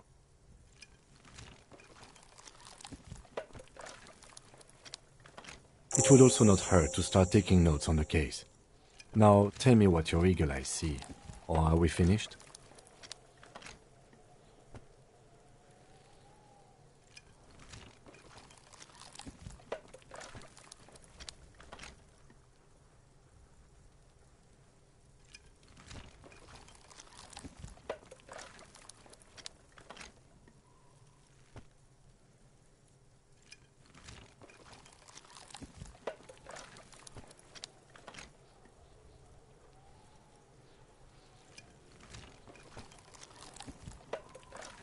Some items, such as the ledger you found, are interactable.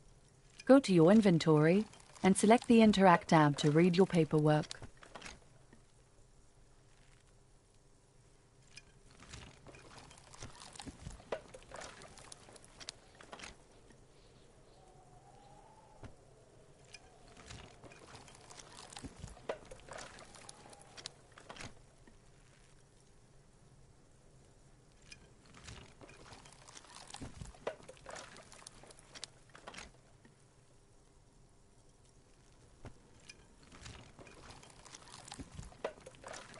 You pick out a broken mug with an oddly racist depiction of the Yellow Man frolicking in saffron.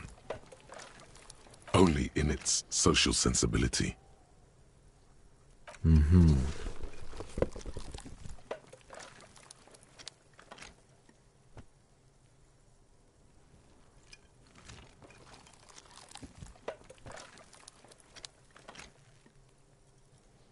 The container sounds a muffled gong.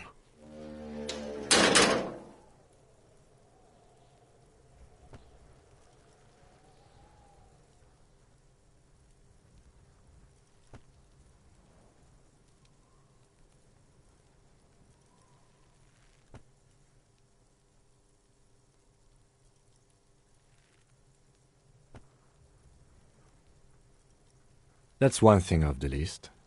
I think we got it all.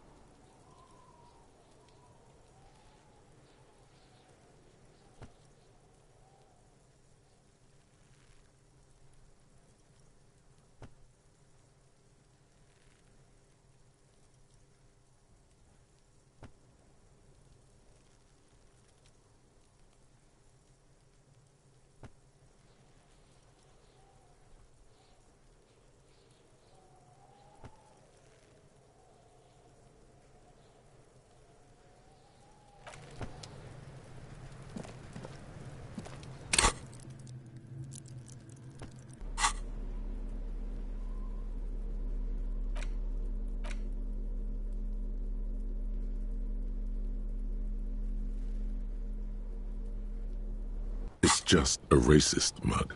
What's there to read here? Not much. Oh boy, here we go.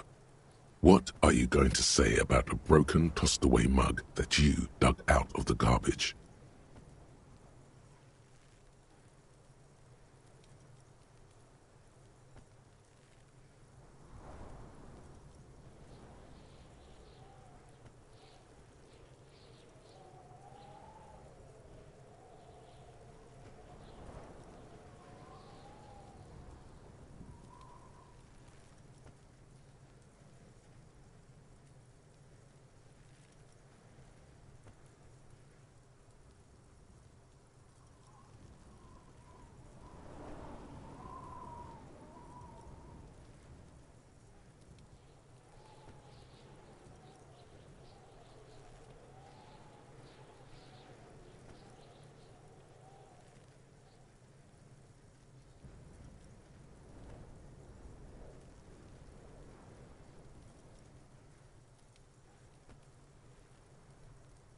But it was in the trash.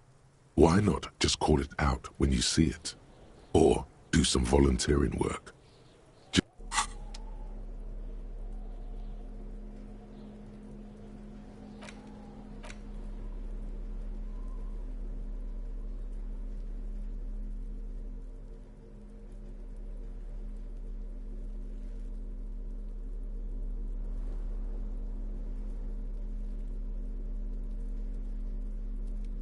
It's the ledger you found in the trash. A pitiful cabbage of white and yellow papers hanging from plastic board, barely held together by a metal clip. This sad display is made complete by the faint smell of urinal cleaner.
There's a piece of toilet paper, or is it cleaning tissue?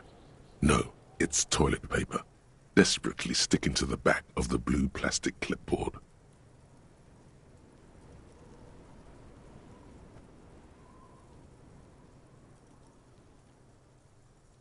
It's a metaphor for you. Below the pathetics, terror. Do not look into its blue heart.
It's just toilet paper sticking to the back of the plastic clipboard. You can take it off if you want.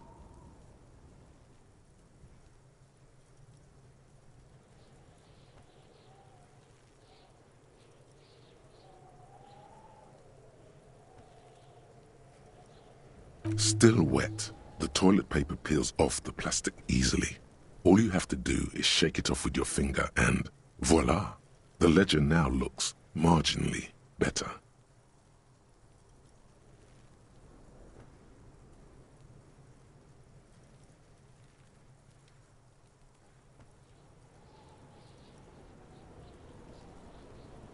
An aluminium block runs the width of the board, biting down on the paperwork.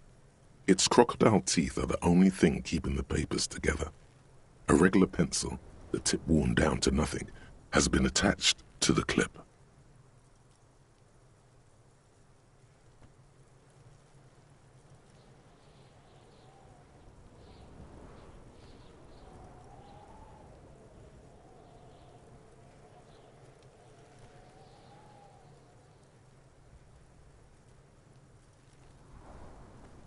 The surface is interrupted by a silvery sticker. It's rectangular, sparkling with iridescence. You don't know how you didn't notice it before.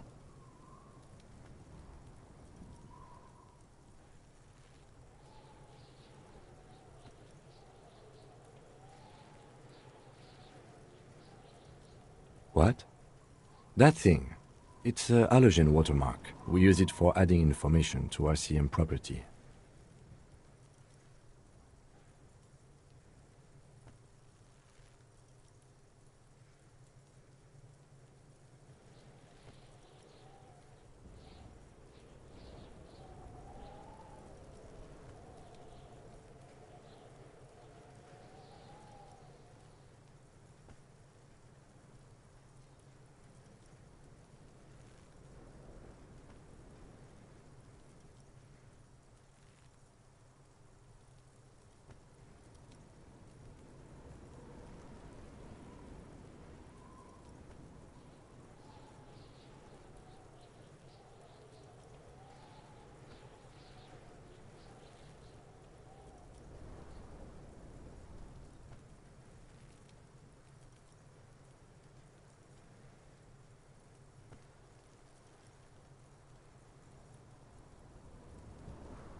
It depends. Aside from an anti-counterfeiting stamp, mine has my station number and address.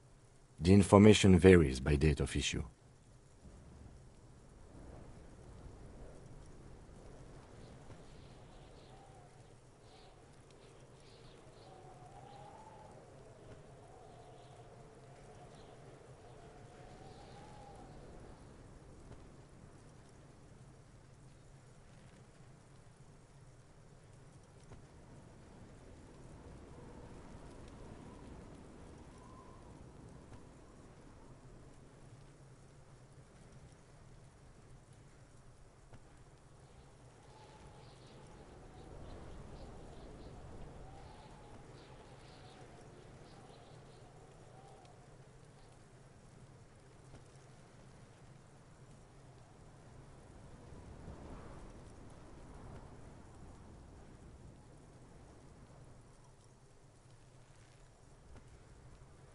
Maybe yours will have how many years you've been on the force, he's thinking.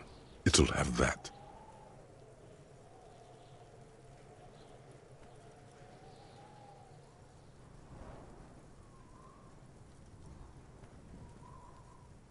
Any capable light with the right wavelength will do. All RCM vehicles have headlights designed to reveal halogen watermarks. Mine too. The lieutenant would rather not have you rummaging around, looking for the lights in his vehicle.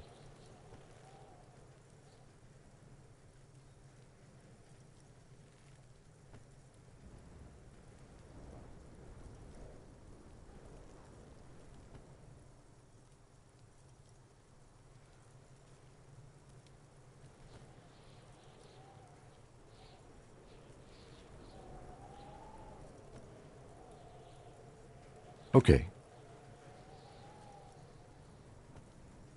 While a bunch of sodden papers sag from the clipboard in your hand, it's a sorry sight.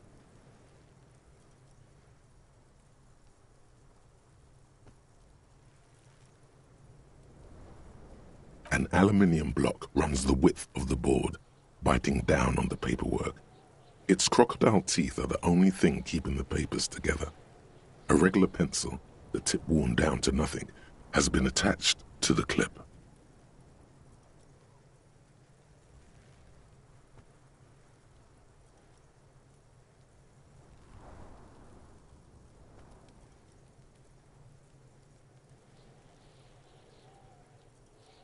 A bunch of sodden papers. They're not exactly white. They're yellowed in patches by sunlight and alcohol, and covered in dense blue handwriting.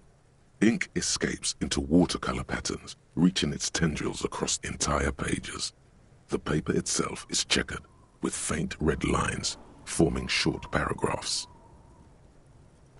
Once in a while, there's a red stamp that exclaims, "Case files commit to paper." The case files themselves are plenty.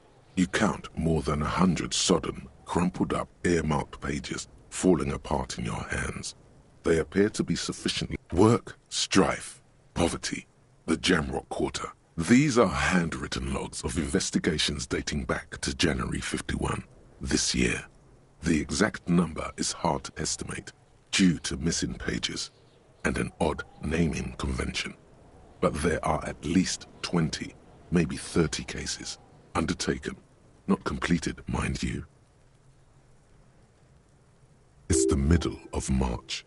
You have attempted 2 cases a week on average.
Oh yeah, then never mind. I was on mute.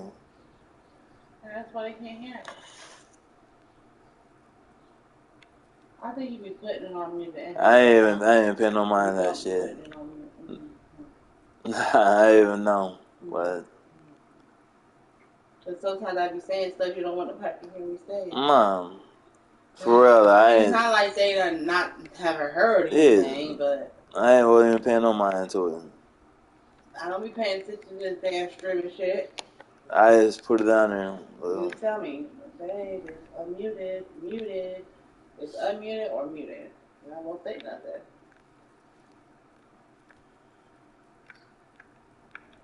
Oh, for real, I know I'm muted.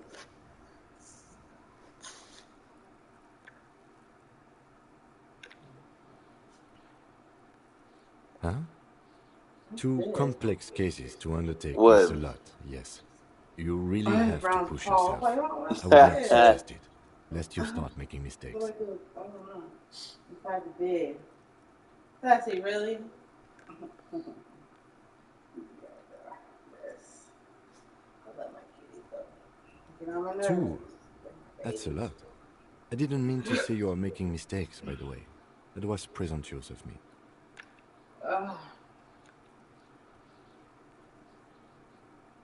I prefer a normal caseload. It's a matter of method. Like a fan of gills, the checkered papers dry in your hand. The handwriting is extremely dense, if mostly illegible.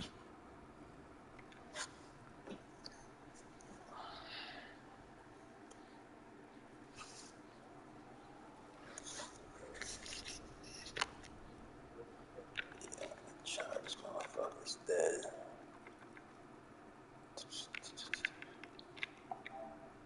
What are we gonna play? And why?